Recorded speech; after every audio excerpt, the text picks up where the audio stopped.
अनुच्छेद 370 निरस्त हुए 4 वर्ष पूरे होने को हैं और वहीं पर आपको बता दें कि आज जोरदार एहतजाज जो है वो कांग्रेस की तरफ से देखने को मिला है और आज काले दिवस के रूप में जो है वो मनाया गया है। वकार रसूल इस वक्त हमारे साथ हैं और लगातार जो है एक विरोध जो है कांग्रेस की तरफ से देखने को मिल रहा है और पहले दिन से ही विरोध जो है कांग्रेस इसका करती हुई नजर आ रही है। वकार जी, आप किस तरह से देखते हैं, आज जो है 4 वर्ष पूरे हो चुके हैं लगभग जो है, आज आपने प्रदर्शन किया है, क्या कहना चाहेंगे? भाजपा तो इसका स्वागत कर रही है लगातार पहले दिन से और आप पहले दिन से इसका विरोध कर रहे हैं, किस तरह से देखते हैं? देखिए, आप जम्मू कश्मीर के लोगों को पूछिए कि दफ़ा 370-35 से हटने के बाद, स्टेट को यूटी बनने के बाद, स्टेट के 2 हिस्से करने के बाद जम्मू कश्मीर में आप लोगों को खुशहाली लगी या बदहाली लगी? अब लोगों में जाइए, आपको सीधा लोग बोलेंगे कि इतना जुल्म, इतनी ज़्यादती हमने कभी किसी भी गवर्नमेंट में नहीं देखा। ये सरकार जो है ये लोगों के विरोधी सरकार है, ये हमेशा जो है उल्टे डिसीजन लेने वाली सरकार है।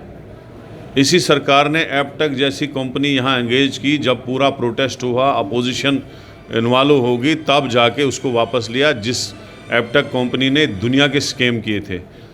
और आज भी नौकरियों में कितने स्कैम हुए। इसी सरकार ने, अमित शाह जी ने पार्लियामेंट के हाउस में खड़ा होकर कहा था कि हम यहाँ ये जो बेरोज़गारी जम्मू कश्मीर में है ये 370 की वजह से है। यहाँ पे हेल्थ सेक्टर जो है बढ़ेगा, अब एजुकेशन में बढ़ेगा, इंडस्ट्रियाँ आएंगी, यहाँ के लोग तरक्की करेंगे, ये मॉडल स्टेट बनेगी। अब मैं अमित शाह जी को कहना चाहता हूँ कि 4 साल में आपने कौन सा मॉडल स्टेट बनाया? इसको बेरोज़गारी में आपने नंबर 1 पहुँचाया। आप देखिए, कंप्यूटर पे निकालिए, बेरोज़गारी में हमारी स्टेट नंबर 1 है। हेल्थ सेक्टर में आप आज भी रूरल एरिया में जाओ, कहीं डॉक्टर नहीं है, रूरल एरियाज़ में जाओ, कहीं मास्टर नहीं है।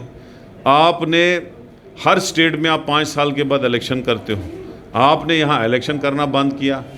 जब असेंबली इलेक्शनों का नाम लेते हैं बोलते हालात ख़राब है, लेकिन यहाँ से पंचायत भी आप करा रहे हो। असेंबली में तो 87 लोग या 90 लोग चुन के आएंगे, पंचायतों में 33,000 लोग आएंगे। क्या उनके लिए हालात ख़राब नहीं है? क्या पार्लियामेंट के लिए हालात ख़राब नहीं है? असेंबली के ख़राब है, क्योंकि आपकी असेंबली से दुकानें, आपकी जो करप्शन की दुकानें आपने खोली है। भाजपा ये कह रही है कि करप्शन की दुकानें, सुन लीजिए ना, इस वक्त जा रही है। अब सुन लीजिए ना, दिल्ली कितनी अटैचियां जा रही है वो लोगों को पता है। सवाल सुन ले। भाजपा के सहप्रभारी आशीष सूद ने कहा है कि चुनाव भाजपा को नहीं करवाने हैं, चुनाव इलेक्शन कमीशन ऑफ इंडिया को करवाने हैं। और विपक्ष को जो है जम्मू कश्मीर में इंफ्रास्ट्रक्चर जो है वो नहीं दिख रहा है, विकास नहीं दिख रहा है, और किस राह से उन्हें दिखाया जाए। और उनका यह साफ तौर पर चैलेंज है कि आप आइए, हम आपको विकास देखिए। जो इंफ्रास्ट्रक्चर और विकास ये दिखा रहे हैं, ये कांग्रेस के सारे प्रोजेक्ट हैं। ये जो दिखा रहे हैं कि रेल बनी श्रीनगर से जम्मू तक, कोई रेल में बड़ा ब्रिज बना, कांग्रेस ने शुरू किया है। हमारे टाइम में ही बनाल से श्रीनगर तक ट्रेन पहुंची, ये बंद करो। तो हमारे टाइम में बनाल का टनल आधा बन चुका था, नाशरी का टनल लगभग उस वक्त ब्रेक थ्रू हो गया था, उधमपुर से जम्मू तक हाईवे बन चुका था। लिहाजा आप बताओगे ये हमने किया, ये हमारे प्रोजेक्ट थे जो हमने किया। उसके बाद छोटा मोटा काम आपने 9 साल में किया होगा, कौन सा तीर मारे आपने।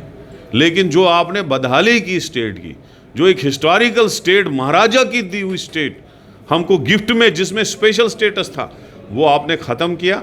और आपकी चोरी की दुकानें चल रही है। हमें नहीं पता आपकी कितनी अटैचियाँ दिल्ली तक जा रही हैं, कितना लूट रहे हो आप। आपने खनन माफिया लगाए, वो कितना स्टेट को बाहर के लगाए, उन्होंने जम्मू कश्मीर को कितना लूटा।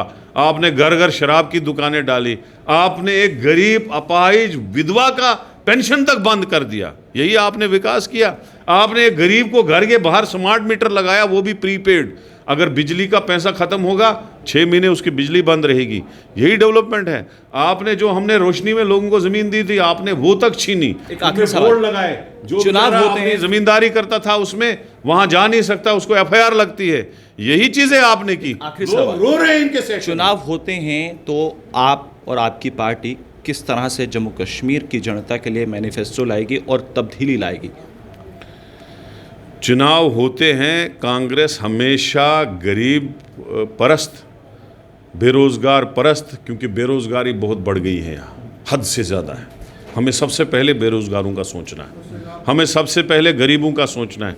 जो ये बिजली की बिलें या 5-5 हज़ार भरवा रहे लोगों से, उसका सोचना है कि गरीब को मुफ्त की बिजली मिले, क्योंकि बिजली यहाँ जम्मू कश्मीर में बनती है। हमारे वक्त कांग्रेस भी केजरीवाल की राह पर चले। हमारे वक्त में 150, 200, 300, 400 रुपये बिल पड़ता था, उससे ज़्यादा नहीं पड़ता। कांग्रेस भी केजरीवाल की राह पर चलेगी। केजरीवाल की तरह नहीं है। जब किसी आदमी को औकात ही नहीं है बिजली बिल भरने की, तो उससे क्यों हम भरवाएं? हम उससे भरवाएंगे जिसकी औकात है, जिसकी औकात नहीं है उससे नहीं भरवाएंगे। सीधे बात है, जैसे हमने बेंगलोर में किया, इसी तरह से यहाँ जो इन्होंने किया है, हर मामले में इन्होंने जो उल्टा किया है, वो जैसे कर्जा माफ़ करने की बात है, केसीसी लोन माफ़ करने की बात है, टोल टैक्स हटाने की बात है। आप 2 कदम पे जाओ, टोल पोस्ट लगे, हर जगह टोल पोस्ट लगे, इतने लगाए इस बीजेपी ने, उनको हटाने की बात है। दरबार मुँह बहाल करेंगे, क्यों नहीं करेंगे? यहाँ बिजनेस चलता था जम्मू में, कमरे किराए पे लगते थे, दुकानें चलती थी, सब कुछ चलता था, रौनक होती थी 6 महीने। वो इन्होंने जम्मू की रौनक सारी खत्म कर दी।